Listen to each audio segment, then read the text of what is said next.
అందరికీ నమస్కారం. నేను మీ నారా జోషి.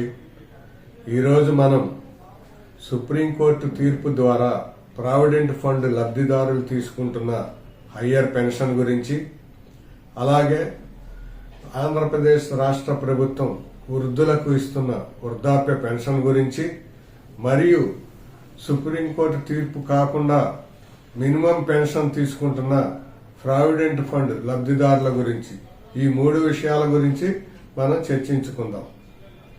ఆంధ్రప్రదేశ్ రాష్ట్ర ప్రభుత్వం ప్రతి వృద్ధుడికి 4,000 రూపాయలు పెన్షన్ ఇస్తా ఉంది. అదేవిధంగా 40 సంవత్సరాలు సుదీర్ఘకాలం కర్మాగారాల్లో పనిచేసిన కార్మికులకు ప్రావిడెంట్ ఫండ్ ద్వారా 1,000 రూపాయలు మినిమం పెన్షన్ వస్తూ ఉంది. ఇది చాలా దారుణమైన విషయం.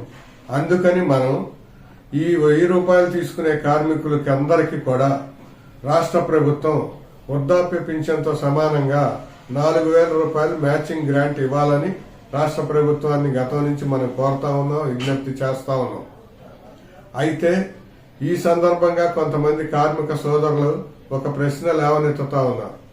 అదేమిటంటే, సుప్రీంకోర్టు హయ్యర్ పెన్షన్ ఇస్తుంది కదా, ఇంకా ఈ మినిమం పెన్షన్తో మనకేం అవసరం అని. అందుకనే వివరంగా చెప్పదలుచుకున్నాం. అదేమిటంటే, సుప్రీంకోర్టు ద్వారా హయ్యర్ పెన్షన్ ని ప్రావిడెంట్ ఫండ్ అధికారులు 2014 సంవత్సరం తర్వాత రిటైర్ అయిన కార్మికులకు మాత్రమే వర్తింపచేస్తున్నారు. అంతకు ముందు రిటైర్ అయిన వారికి సుప్రీంకోర్టు తీర్పు వర్తించటం లేదు. అందువలన ఆ కార్మికులందరినీ ఆదుకోవటం కోసం వృద్ధాప్యంలో వారి జీవితం ఇబ్బందులు పడకుండా ఉండకూడదనే ఉద్దేశంతో మనం రాష్ట్ర ప్రభుత్వాన్ని 4,000 మ్యాచింగ్ గ్రాంట్గా ఇవ్వమని కోరుతా ఉన్నాం. అంతేకాకుండా సుప్రీంకోర్టు తీర్పు వచ్చిన తర్వాత కూడా 2014 తర్వాత రిటైర్ అయిన కార్మికులకు కూడా చాలా మందికి హయ్యర్ పెన్షన్ రావటం లేదు. కారణం ఏమిటంటే, పాత బకాయిలు చెల్లిస్తేనే హయ్యర్ పెన్షన్ ఇస్తామని పిఎఫ్ అధికారులు చెబుతా ఉంటాం ఒకటి. రెండవది, అనేక మంది కార్మికులు వృద్ధాప్య కాలంలో ఈ లక్షల రూపాయల బకాయిలు చెల్లించలేక మానుకుంటాం. ఇంకో కారణం, వాళ్ళు పనిచేసిన కర్మాగారాల్లో గాని ఎక్కడైనా వాళ్ళకు సంబంధించిన రికార్డు దొరకటం లేదు అని యాజమాన్యాలు చెబుతా ఉన్నాయి. ఈ మూడు కారణాలతో అవకాశం ఉండి కూడా హయ్యర్ పెన్షన్ తీసుకోకుండా మిగిలిపోతా ఉన్నారు వేలాది మంది కార్మికులు. వాళ్ళందరినీ కూడా ఆదుకోవటం కోసం మనం ఈ మినిమం పెన్షన్ అనేది అడుగుతా ఉన్నాం. ఇంకొకటి, మన రిటైర్మెంట్ కార్మిక సంఘాలన్నీ కేంద్ర ప్రభుత్వం మీద ఒత్తిడి చేసి 9,000 రూపాయల మినిమం పెన్షన్ ఉండాలని డిమాండ్ చేస్తా ఉన్నాయి. కేంద్ర ప్రభుత్వంతో చర్చలు జరుపుతా ఉన్నారు. దానికి కూడా మనం పూర్తి మద్దతు తెలియజేస్తున్నాం. 9,000 మినిమం పెన్షన్ రావాలని మనం ఆశిస్తా ఉన్నాం. అయితే అది వచ్చే లోపు ఇక్కడ అవకాశం ఉంది కాబట్టి ఆంధ్ర రాష్ట్రంలో 4,000 రూపాయలు మ్యాచింగ్ గ్రాంట్, 1,000 రూపాయలు వచ్చే వాళ్ళకి 3,000, 2,000 వచ్చే వాళ్ళకి 2,000 కలిపి 4,000 మ్యాచింగ్ గ్రాంట్ ఇవ్వాలని మనం రాష్ట్ర ప్రభుత్వాన్ని విజ్ఞప్తి చేస్తా ఉన్నాం.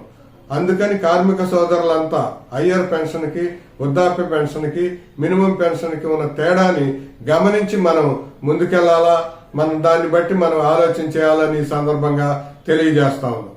ఇంకొక విషయం, రాష్ట్ర ప్రభుత్వ అధికారులు కూడా ఈ ప్రావిడెంట్ ఫండ్ కార్మికులకు మ్యాచింగ్ గ్రాంట్ గా ఇచ్చే డబ్బుని కేంద్ర ప్రభుత్వంతో, కేంద్ర అధికారులతో మాట్లాడి ప్రావిడెంట్ ఫండ్ డిపార్ట్మెంట్ దగ్గర అనేక వేల కోట్ల రూపాయలు మిగులుధనం ఉంది.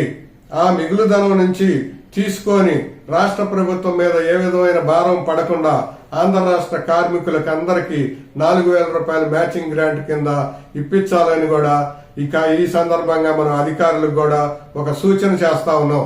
మనసును పెట్టి ఆలోచిస్తే ఖచ్చితంగా అధికారులు దీన్ని సాధించగలరు, కార్మికులకు న్యాయం చేయగలరు. జీవితంలో చివరి అంకంలో ఉన్న కార్మికుల ముఖంలో సంతోషం చూడాలని అధికారులు కూడా కోరుకొని కార్మిక వర్గానికి వృద్ధాప్య పెన్షన్ తో సమానంగా మ్యాచింగ్ గ్రాంట్ ఇచ్చి ప్రతి కార్మికుడికి 4,000 పెన్షన్ ఇవ్వాలని ఈ సందర్భంగా కోరుతా ఉన్నాం. నమస్తే.